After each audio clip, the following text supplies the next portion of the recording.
Hola, buenas, soy Iván Campos y bienvenidos a La Última Línea. En el programa de hoy traemos unas declaraciones de Daniel Lacalle, donde va a exponer cómo se ha producido toda esta situación econoapocalíptica y la cual pues afectará a próximas generaciones, suponiendo que se mantenga el status quo actual. Así que os dejamos con las declaraciones de Daniel Lacalle. España, la situación de partida. Cuando viene la crisis de la pandemia, es uno de los pocos países que la niega, ¿verdad? Recuerda que a principio de marzo el gobierno dice que aquí no pasa absolutamente nada, el riesgo de la pandemia va a ser insignificante y que los efectos económicos, y cito a la ministra Calviño, van a ser poco significativos y transitorios. Entonces, el primer problema es el de falta de preparación, ¿verdad? El otro problema importante es el de un gobierno que ante lo que ya se percibe como algo que va a generar una crisis muy importante, decide tomar el menor apoyo, hacer el menor apoyo a la economía real, apoyo fiscal de todos, y además decide llevar a cabo el cierre más agresivo y también más inútil de todos, ¿de acuerdo? Entonces, esos 3 primeros meses de confinamiento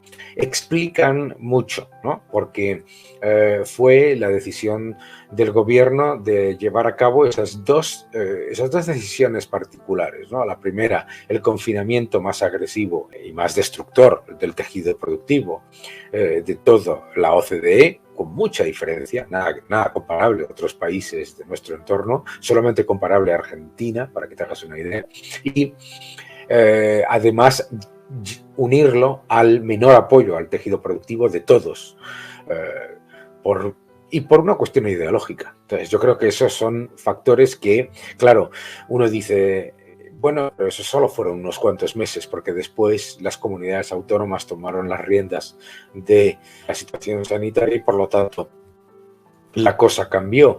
Bueno, no es cierto. El efecto económico de una decisión tan agresiva como el cierre forzoso de la economía tiene ramificaciones de muy largo plazo. Y eso es lo que hemos visto, ¿no? Hemos visto que economías que tienen muchísima mayor dependencia del turismo, como es el caso de Grecia o como es el caso de Portugal, se han recuperado más rápido. Hemos visto cómo economías que son mucho más dependientes del petróleo, cuando el petróleo se desplomó, se han recuperado más rápido, y nosotros, que nos deberíamos haber beneficiado de esa caída del petróleo, hemos salido peor. Por lo tanto, hay muchos factores estructurales por esa decisión gubernamental de digamos, renquear con el apoyo al tejido productivo. Prácticamente ninguna de las ayudas que se han anunciado se han transferido de verdad, y luego, por supuesto, sin la más mínima seriedad en cuanto al análisis económico del impacto, ¿no? O sea que yo creo que eso es lo que ha ocurrido. España se ha encontrado con una pandemia en la que le ha tocado el peor gobierno posible en un entorno tan difícil, ¿no? Porque las decisiones que se han tomado han sido extremadamente peligrosas y además en muchos casos no inocuas, sino dañinas a medio y largo plazo. Y se está notando, ¿no?, pues en el hecho de que, muy importante de entender, es que se ha despilfarrado el mayor estímulo fiscal y monetario de la historia reciente. O sea, el gobierno español ha contado con un estímulo fiscal con el que no ha contado ninguna historia reciente. Ha endeudado a España en más de 260.000 millones, y además con el Banco Central Europeo el 40% de la deuda de España.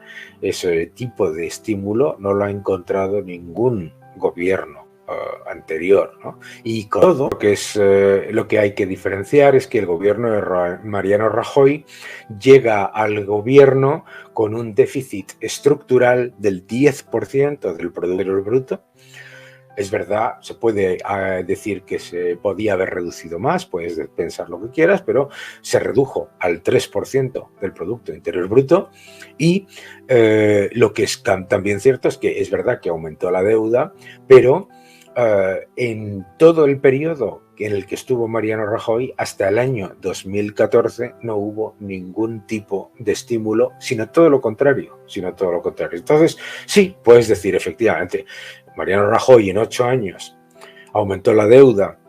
Lo que pasa es que es cierto que se puede decir eso, pero puedes decir, ¿y de dónde viene eso? Porque claro, o sea, cuando tú llegas a un gobierno y te encuentras, ¿qué es lo que le va a pasar al próximo gobierno?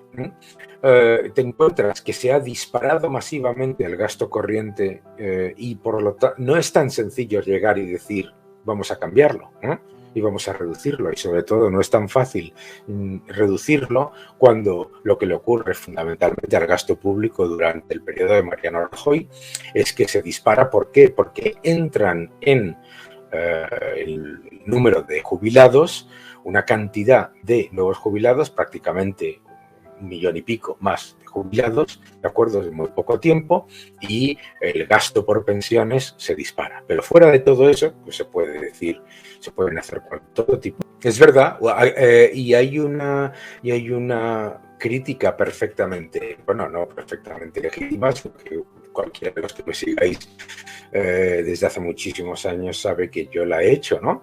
Que el gobierno de Mariano Rajoy, ante una situación fiscal absolutamente brutal, en vez de...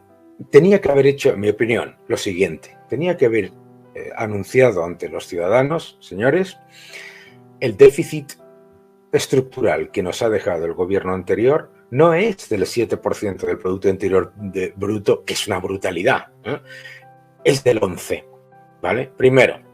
Por lo tanto, las finanzas de este país están en un concepto prácticamente de bancarrota. Y ahora lo que hay que hacer es un ajuste, y un ajuste radical.